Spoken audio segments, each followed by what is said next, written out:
Big boss season 9లో weekend కాకపోవడంతో stage మీదకొచ్చిన Nagarjuna గారు చాలా సీరియస్‌గా ఉన్నారు. ఇక ఇందులో భాగంగానే హౌస్‌మేట్స్‌ని పలకరించి ఆ తర్వాత మాస్క్ మ్యాన్ హరీష్‌కి చాలా గట్టి కోటింగ్ ఇచ్చారనే చెప్పాలి.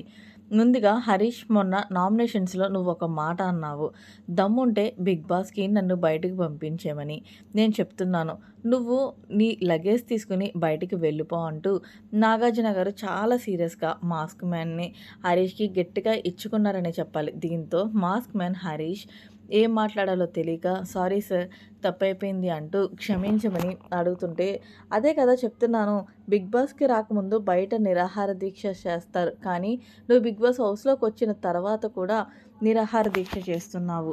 ఇక్కడ అసలు ఉండబుద్ధి కావట్లేదు. నేను బయటికి వెళ్ళిపోతాను అని నువ్వు అన్నప్పుడు ఉంచడానికి మాకెందుకు? నేనే చెప్తున్నాను కాబట్టి నువ్వు నీ లగేజ్ తీసుకొని బయటికి వెళ్ళిపోవచ్చు.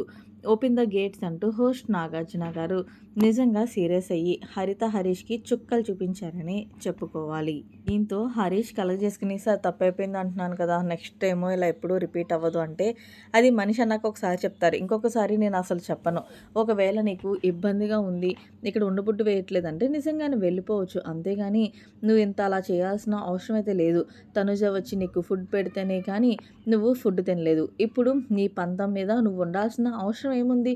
అదే చెప్తున్నాను గదా! ఇంకొకసారి ఇట్లా రిపీట్ అయితే ఊరుకోను. ఇంకొక విషయం ఏంటంటే, నీ అలవాట్లు ఇప్పుడిప్పుడే మార్చుకుంటున్నావు కాబట్టి అది బాగానే ఉంది. హౌస్‌లో ఉన్న అందరితోనూ బానే మాట్లాడుతున్నావు.